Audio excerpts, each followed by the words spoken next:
நாளைக்கு காலையிலே போமா? சீலா, நீ எதை கவனிச்சியா? கவனிச்சு அதை விடுக்கா, நாளைக்கு காலையிலே போமா? போகலாம் தான், ஆனா வீட்டுல நிறைய வேலை கிடக்க. என்னது சீலா, இவ இங்க அங்கன்னு போயிட்டு இருக்கா, என்ன காரணம்னு உனக்கு தெரியுமா? என்னத்தையும் தொலைச்சு விட்டு தேடுவான்னு நினைக்கேன். நீ நினைக்கிறது இருக்கட்டும், அவகிட்ட என்ன காரணம்னு கேட்டுருவோமா? வேண்டக்கா, அவட்ட ஒன்றும் கேட்கட்டான். என்னது இது, 2 பேரும் நகை மூஞ்சி அதே மாதிரி இருந்துக்கிட்டு இருந்தியே, இப்போ என்னன்னா அவள் அந்த பக்கம் மூஞ்சி காமிச்சிட்டு போயிட்டு இருக்கா, நீ என்னன்னா கண்டுக்காம இதிலே நின்றுட்டு இருக்கா. என்ன காரணம்டி? நீ எதுக்குக்கா இப்போ அதை கேட்க? சும்மா தெரிஞ்சுக்கிறதுக்காக தான் கேட்கேன். ஏக்கா, இந்த மொக்க காமெடி எதுக்குக்கா சொல்லுக்கா? இதெல்லாம் இப்போ கேட்டு யாரும் சிரிக்கிறதே கிடையாது. சரிடி, என்ன சொல்லலை, என்னன்னு இப்போ சொல்லு. அது வேற ஒன்றும் இல்லைக்கா, இந்த உமாவோட மாமியார் வாயில்லாத பூச்சிங்கிறது உனக்கு தெரியுங்களா? ஆமாண்டி தெரியும். அதுக்கு என்ன இப்போ உமாவோட மாமியார் அடிக்கடி உமா கிட்ட சண்டை போடுதான். என்னடி சொல்லுத? சண்டை போடுதா? அவ்வளோ ஆச்சரியமா இருக்கு. கிழக்கே உதிக்கிற சூரியன் மேற்க உதிச்சால உதிக்குமே தவிர அவிய மாமியார மாதிரி ஆட்கள்லாம் சண்டை அவ்வளோ ஈஸியாக போடாத. எப்படிடி உமாவோட மாமியார் சண்டை போடுதாவ? இப்போதைக்கு எல்லாரையும் மாதிரி வாயால் தான் சண்டை போட்டுட்டு இருக்காவ. ஆனால் கூடிய சீக்கிரமே கையால் சண்டை போட்டாலும் போடாவன்னு நினைக்கேன். அவா மாமியார் அவகிட்ட சண்டை போட்டாவங்கிறதுக்காக எதுக்கு உங்ககிட்ட பேசாமல் போகிறா? எல்லாத்துக்கும் காரணம் என் மாமியார் தான். என்னது எல்லாத்துக்கும் காரணம்? ஓ மாமியாரா? ஓ மாமியார் என்ன பண்ணவ? என் மாமியார் தூண்டி விட்டதுனால தான் உமாவோட மாமியார் உமா கிட்ட சண்டை போடுறது தான் உமா நினச்சிக்கிட்டு இருக்கா. எனக்கு கூட அப்படி தான் தோணுது.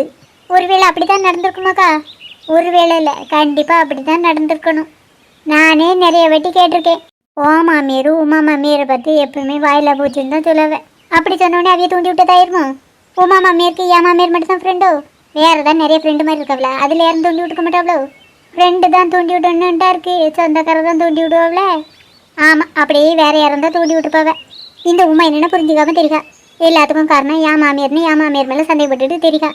இப்போ இவ என்னத்தை தேடிட்டு தெரியானே தெரியலையே. எதையும் தேடிட்டு எந்தாலும் போயிட்டு போகிறா. மரத்துக்கு கீழோடையும் பார்த்துக்கிட்டு தெரியுக்கா, மேலோடையும் பார்த்துட்டு இருக்கா. அப்படி என்னத்தை தான் தொலைச்சாலும் தெரியல. அவள் என்னத்தை தொலைச்சா நம்மளுக்கு என்ன? நான் வேணா வட்ட கேட்கட்டா? அப்படி ஒன்று அவகிட்ட வெளியே போய் பேசண்டாம். ஏக்கா, மறுபடியும் இங்கே தான் வரா. ஏக்கா, இன்னைக்கு என்ன குழம்பு வச்சே? கருவாட்டு குழம்பு தாண்டி வச்சேன். ஏக்கா, நீங்கள் அதை பார்த்தீங்களா? மொட்டையா நீங்கள் பார்த்தீங்களான்னு கேட்டால் நாங்கள் என்னதை பார்த்ததா சொல்ல? வெள்ளை வில்லேன்னு இருக்கோங்க்கா, அதை பார்த்தீங்களா? வெள்ளை வில்லேன்னு இருக்குமா? அதுக்குன்னு ஒரு பேர் இருக்குங்களா? அந்த பேரை சொல்லு. அதுக்கு 2 காலு கூட இருக்கும், ரெக்கெல்லாம் இருக்கும். பேர் தான் சரியா நினைவில்லையே. நினைவு வந்துட்டுக்கா. கோழி, நீங்கள் அதை பார்த்தீங்களா? இவ்வளோ நேரம் நீ கோழியை தான் தேடிட்டு இருந்தேங்க. ஆமாக்கா, அது மரத்தில் எங்கே இருக்கான்னு தான் தேடிட்டு இருந்தேன். நீ எண்ணெயிலேருந்து கோழி வளர்க்க ஆரம்பிச்ச? அதை நான் ஒன்றும் வளர்க்கலக்கா.